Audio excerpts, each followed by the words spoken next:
Competing and comparing seems to come naturally for most women.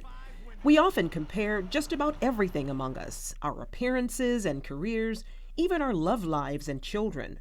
Former NBC anchor and BET host Cheryl Martin knows a thing or two about the problem. She struggled with it for years. There was a time in my life I didn't like myself. In her book, Distinctly You, Cheryl shares the dangers of comparing ourselves to others. And I recently sat down with her to discuss her motivation for writing about it. So many women, Cheryl, struggle with this issue of comparing ourselves, competing with other women. Why is it so common among women, this issue? I say this, no one teaches us to compare ourselves. It comes naturally. I started doing that as a little girl. We don't tell others that we're comparing. I started noticing that I looked different than my brother who was closest to me in age, and he was always called cute. No one called me cute growing up. And so you look at the cute girls who get invited, you know, the cheerleaders. They're in our culture today. There is so much emphasis on beauty.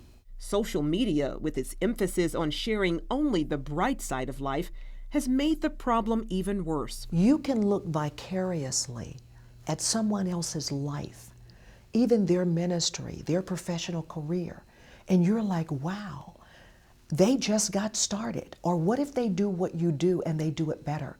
Growing up, Cheryl was always an honor student. But one day, she says a teacher told her something that shook her confidence and hindered her for years. I'd only made A's and 1 B in English, and my teacher tells me, she pulls me aside one day and says, Cheryl, I'm going to give you a C in English. And if you don't get your grades up, you're going to have to be transferred out of this class. You can't write. Charlene, her words devastated me. They emotionally paralyzed me. She worked hard to overcome self-doubt, learning valuable lessons about how to move beyond those negative words. So it didn't matter my past history of being an achiever. I began to doubt myself. I allowed her to define me. Those words rang in my ear. You can't. You can't. Through studying the Bible, she found freedom. But what I love about God, when we are Christ followers and when we have committed our lives to God and we know that He has a purpose for us, God was right there to intervene so that blocker was not successful with my destiny. When her marriage ended in divorce, it didn't destroy her. She learned even more lessons about God's faithfulness.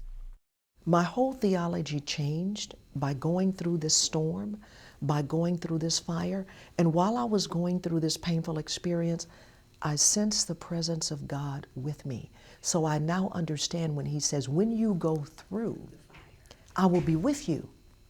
It doesn't mean I'm going to eliminate the fire. But what He did is, dross came up out of me that I didn't know was there. Today, Cheryl helps other women quit the game of comparison and competition by offering practical wisdom and attributes of grace, something she encourages wearing every day. This designer wardrobe never goes out of style, and it doesn't cost you a dime, but it will cost you your time.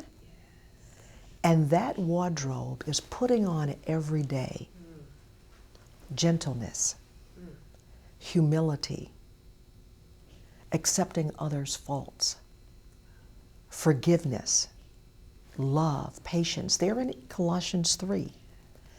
That's what's going to make us distinct in our culture, is to say, God, I want to look more like you. She also reminds women that God has created each one with unique gifts and talents for a specific purpose that only they can accomplish, leaving no room for competition. Because your gifts and abilities are perfect for your destiny. We don't have the bandwidth of someone else, okay? And when we understand that, the Bible says He's already given us everything we need for life and godliness, and say, I just want to be my personal best. And I want you to be your personal best. See, that's why I wrote the book. I want every woman to be distinct. I want every woman to be the woman that God has called her to be. So the takeaway from my time with Cheryl comes down to this. God's desire is for every woman to thrive in her own uniqueness, to be that distinct woman that God called her to be. There are blockers on that journey, but we can overpower them with distinctly you builders. That's authentic success, being the distinct person that God called you to be. That's life-inspiring news for Kingdom Women.